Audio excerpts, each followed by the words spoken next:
Hello everyone, I Kirti Vishwanath, Assistant Professor, Department of Biotechnology, going to present a lecture on the topic enzyme activity. Let us see what is enzyme activity. The properties of enzyme related to their tertiary structure, the effect of change in temperature, pressure, temperature, pH, substrate concentration, and competitive and non-competitive inhibition on the rate of enzyme action. Let's move forward and see how enzyme works. Enzymes are organic catalysts. A catalyst is anything that speeds up a chemical reaction that is occurring slowly.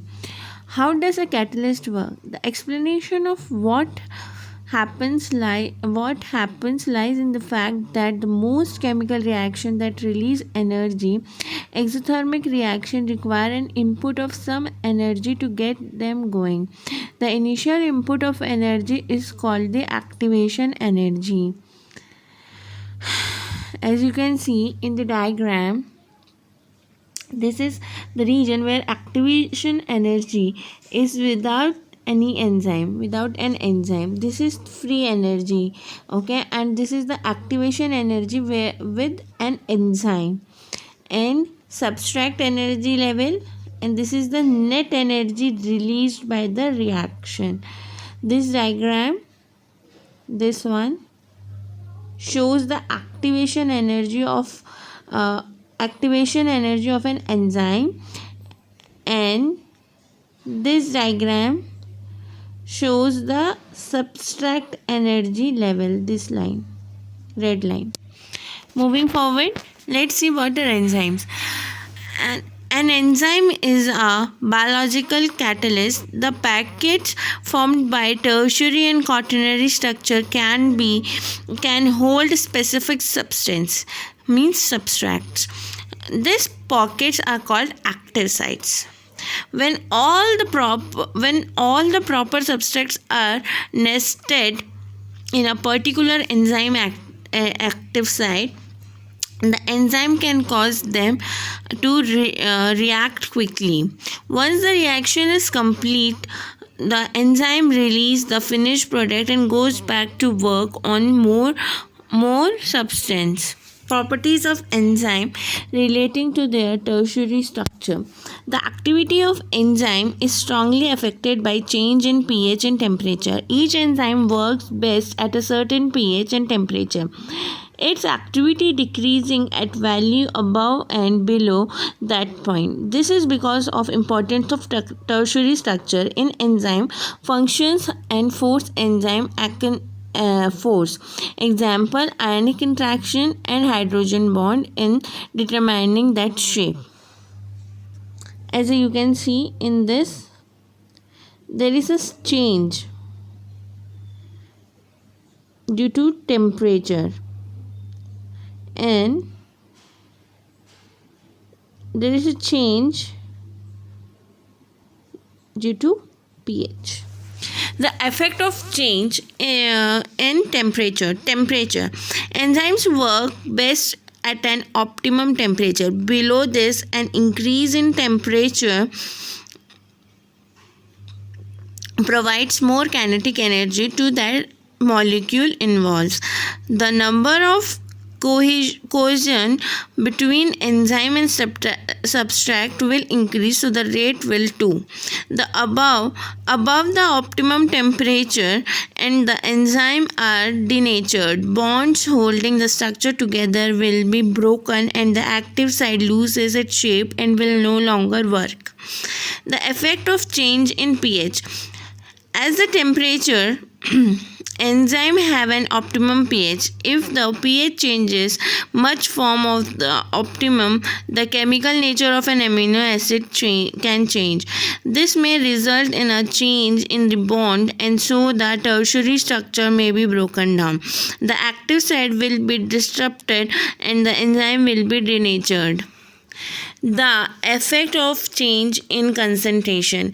Enzyme concentration. At a low enzyme concentration, there is a great competition for the active site and the rate of reaction is low. As the enzyme concentration increases, there are more active sites and the reaction can proceed at a faster rate, eventually increasing the enzyme concentration beyond a certain point has no effect because the substrate concentration become the limiting factor. Substrate concentration. At a low substrate concentration, there are many active sites that are not occupied. This means that the reaction rate is low. When more substrate molecules are added, more enzyme substrate complexes have been found. As there are more active sites, the rate of reaction increases, eventually increasing the substrate concentration yet further will have no effect. The active sites will be saturated, so no more enzyme substrate complex can be formed. Competitive and non-competitive inhibitions.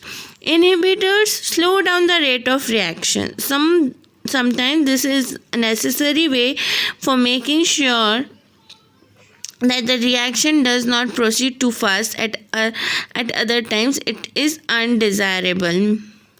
Inhibitors वो होते हैं, वो molecules होते हैं जो कि किसी भी रेट ऑफ रिएक्शन को स्लो डाउन करने में हेल्प करते हैं. Means reversible inhibitors. There are some inhibitors, means competitive reversible inhibitors and non-competitive reversible inhibitors. Competitive reversible inhibitors. This molecule have a similar structure to the actual substrate. So will bind temporarily with an active site. The rate of reaction will be closer to the maximum when there is more real substrate. Example: arbutinose competes with glucose for the active site and glucose oxidase enzyme. Non-competitive reversible inhibitors.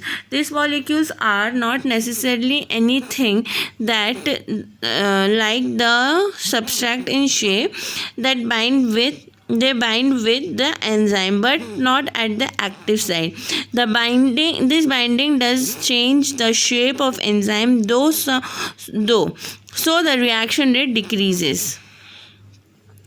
Now, what are irreversible inhibitors? This molecule binds permanently with the enzyme molecule and so effectively reduce the enzyme concentration, thus limiting the rate of reaction.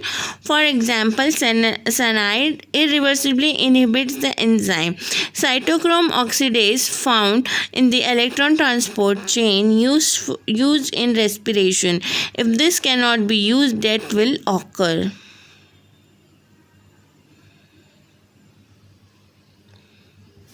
As you can see in the diagram, this is the active sites. See in this diagram, this is the active site. The enzyme will come and get attached to the substrate will come and get attached to the active site of the enzyme, and this is the allocentric site. The inhibitor molecule or irreversible inhibitor molecule, when combines with this, there will be no active site and the substrate will not bind, so the enzyme will become inactive enzyme. And when there is an active site and substrate binds, it is an active enzyme. Thank you.